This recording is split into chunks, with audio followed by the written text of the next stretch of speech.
mollusk and reptile alike. Out here, even a long-necked plesiosaur needed eyes in the back of its head. For the Eromanga was the hunting ground of perhaps the greatest sea monster of all time, the pliosaur Kronosaurus.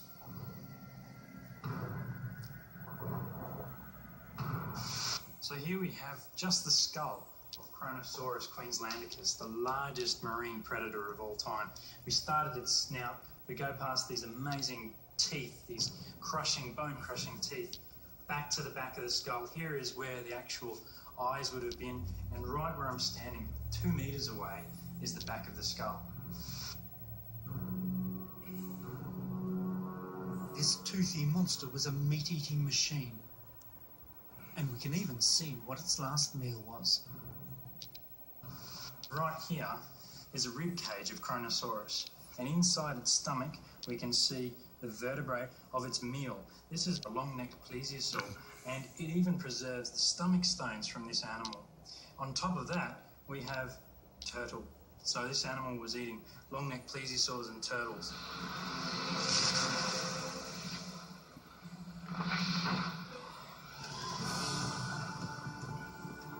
These were the dying days of Gondwana.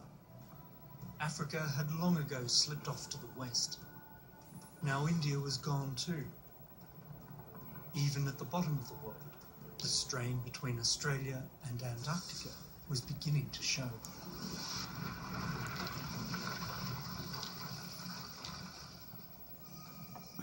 Marking the boundary between the separating continents was a rift valley, rich in forests, lakes and rivers. But this entire landscape lay within the Antarctic Circle, so close to the South Pole that in the summer the sun never set, and midwinter would be dark for months on end. And that made it interesting when dinosaurs started turning up here as well. For over 3 decades, paleontologist Tom Rich has been on the hunt for bones of animals that lived in these primeval polar forests. There aren't many places anywhere in the world where you get polar dinosaurs, so that makes this site and this area particularly important. Australia was one of the most isolated blocks of land at that time in the world, so things we might find out about this are things we won't find anywhere else. It's almost as if there's an independent experiment evolution going on here.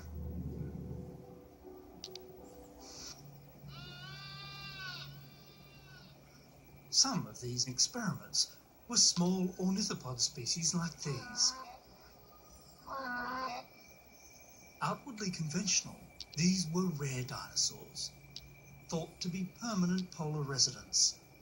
Their bones lacked signs of a hibernating lifestyle, suggesting they remained active right through the long, chilly gloom of the sunless winter. But the dinosaurs weren't the only polar pioneers living in these dark forests. Some had fur.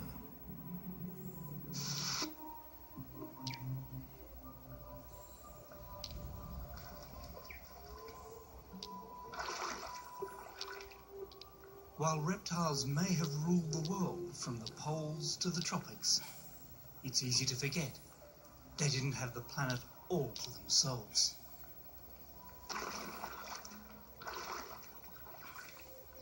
There was another type of animal hiding in these prehistoric forests.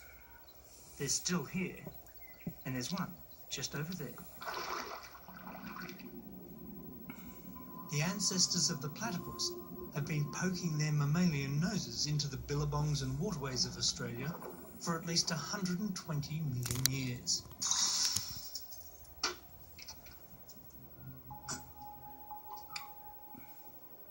Proof is kept locked in this safe at the Australian Museum in Sydney. It's another opalised national treasure, a tiny lower jaw from an ancestral platypus, a wonderful iridescent gem recovered from a Lightning Ridge opal mine.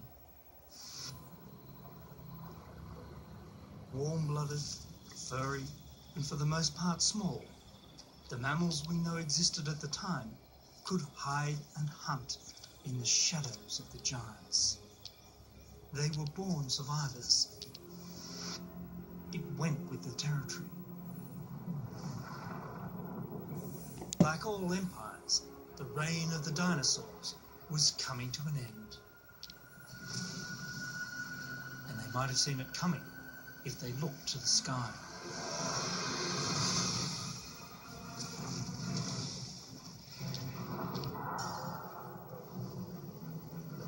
When an asteroid slammed into Mexico's Yucatan at the end of the Cretaceous, the repercussions were felt around the world.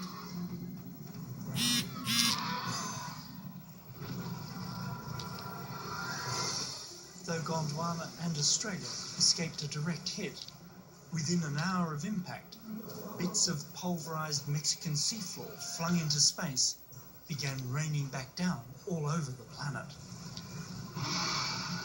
In places, it would have turned the sky as hot as a giant rotisserie.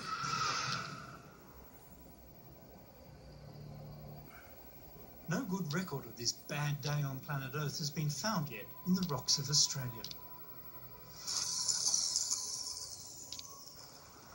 But step across to the South Island of New Zealand and you'll find hard evidence for the blanket of cosmic dust that's settled over the planet. This, believe it or not, is the moment that the world changed forever. Now, it might not look like much, but this thin grey band of rock found around the world offers a remarkable window into one of the most dramatic events in the planet's history. Below this boundary lie dinosaur bones, and rising in the rocks above is a world clearly recovering from a catastrophe.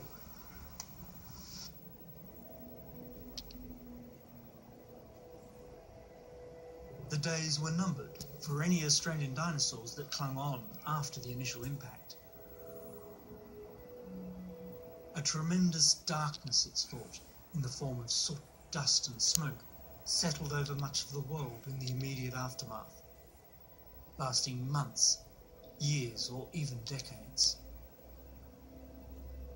Temperatures plummeted, plants withered, dinosaurs disappeared. The great lizards were gone. But the show was far from over. The tremendous calamity at the end of the Cretaceous had cleared the global stage, though this time, not simply for the next scene of the great drama of life on Earth, but for the appearance of the Australia we know today.